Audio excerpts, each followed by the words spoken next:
नाराजी व्यक्त करण्याचा त्यांचा अधिकार आहे, तो व्यक्त केला त्यांनी. त्याच्यामध्ये एवढा मोठा विषय काय आहे? मी त्यांच्या दृष्टीने खूप लहान कार्यकर्ता आहे, त्यामुळे मी माझी भूमिका जी आहे ती माझी भूमिका मी पार पाडतोय. त्यामुळं जो निर्णय होईल आम्ही बसलोय, चर्चा केलेली आहे आणि बहुतांश ठिकाणी आमचं जे आहे ते समन्वयानं मार्ग निघतोय.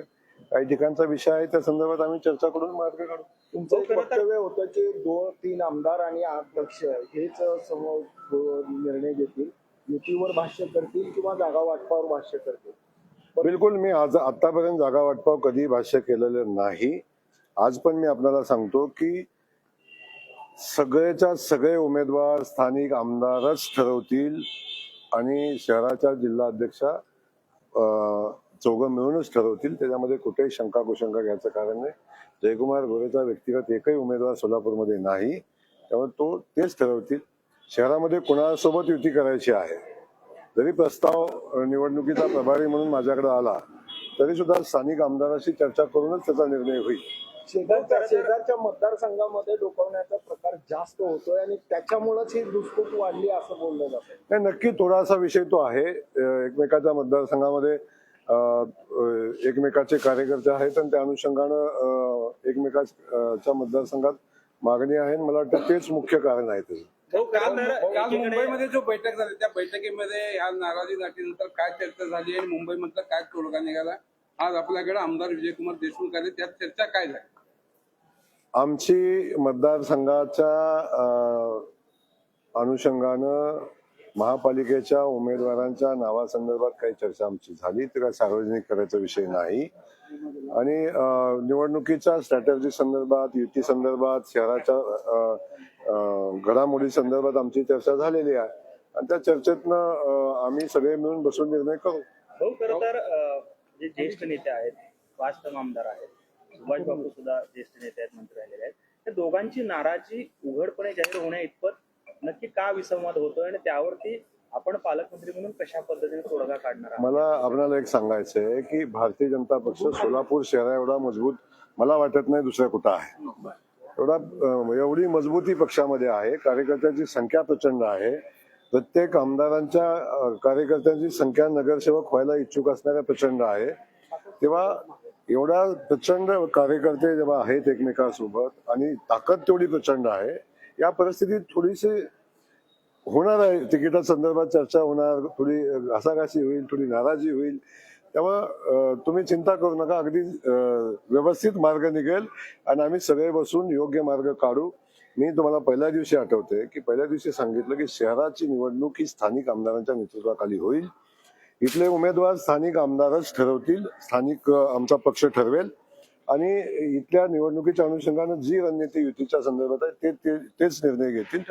या सगळ्यांचा समन्वयक म्हणून काम करण्याची जबाबदारी माझी आहे, ती जबाबदारी पार पाडू. एक आहे आणि जेव्हा मी समन्वयक म्हणून काम करतो तेव्हा माझ्यावर नाराजी व्यक्त करणं याच्या दुसऱ्या कोणावर करणार?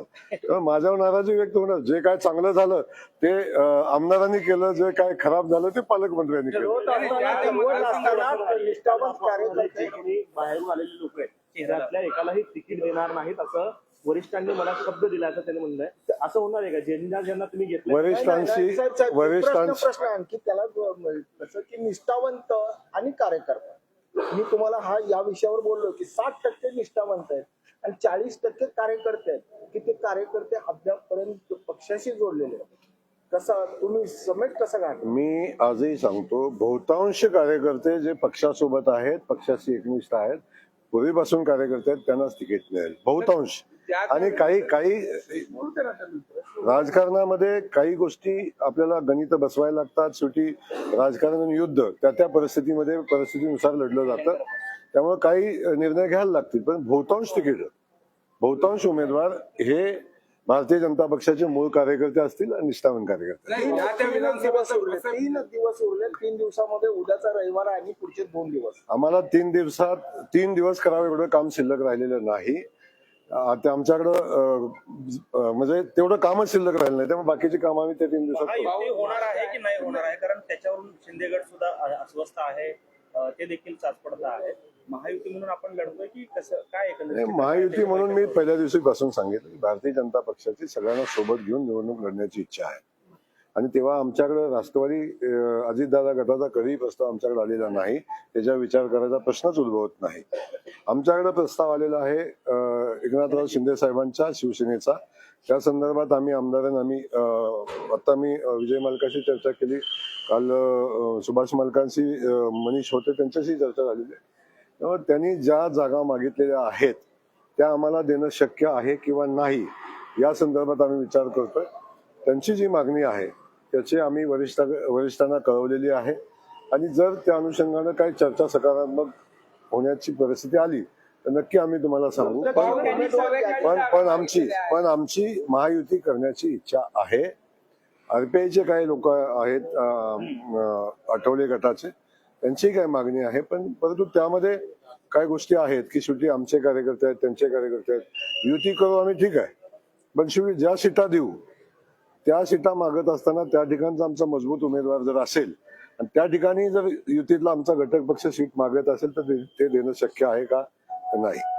त्या अनुषंगानं फक्त युतीची जागेची चर्चा करून जमणार नाही. शेवटी सीट्स कुठल्या कोणाला द्यायच्या आहेत आणि त्या ठिकाणी आमचे त्यांचे उमेदवार कोण आहेत हेही बघायला लागेल आणि त्याच्यावर चर्चा होणार. पहिली यादी नाही, एकच यादी येईल आणि सगळी यादी एकत्र येईल. 102 उमेदवारांची यादी येईल. फॉर्म्युला आहे महाविकास किती? आघाडीचा. 40-30 45 जागा काँग्रेस लढणार आहे, 30 जागा शिवसेना ठाकरे गट लढणार आहे, आहे. 20 जागा राष्ट्रवादी शरद पवार गट आणि 7 जागा माकप आणि मनसे सुद्धा त्यांच्यासोबत गेले. त्यामुळे तुम्हाला युती जर का नाही झाली तुमची तर मात्र फटका बसणार. आव्हान आमच्या समोर नाही, आव्हान त्यांच्या समोर आहे. जे जागा वाटून घेतलेल्या आहेत तेवढे उमेदवार शोधण्याचं आव्हान त्यांच्या समोर आहे. ते आव्हान त्यांनी पेलल्यानंतर मग त्याच्यावर आपण चर्चा करू.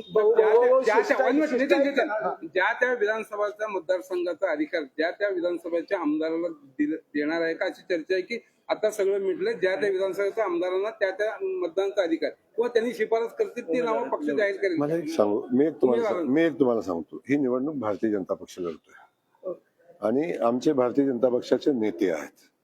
तो जो निर्णय घेतील तो कायम राहील आणि शेवटी सगळ्या समन्वयानं सगळ्या गोष्टीचा मार्ग निघेल. एखादा दुसरा विषय राहिला या ठिकाणी मार्ग निघाला नाही तर वरिष्ठ निर्णय घेतील आणि त्याचा मार्ग निघून शिष्टाईची टोपी तुमच्या डोक्यावर आहे, फिरकी आहे का सरळ आहे? शिष्टाईची टोपी माझ्या डोक्यावर आहे, तिरकी आहे की सरळ आहे हा विषय येतो. माझ्या डोक्यावरची टोपी अगदी सरळ आहे, स्वच्छ आहे, पारदर्शी आहे आणि समन्वयाने पुढे जाणारी आहे. आमदार साहेब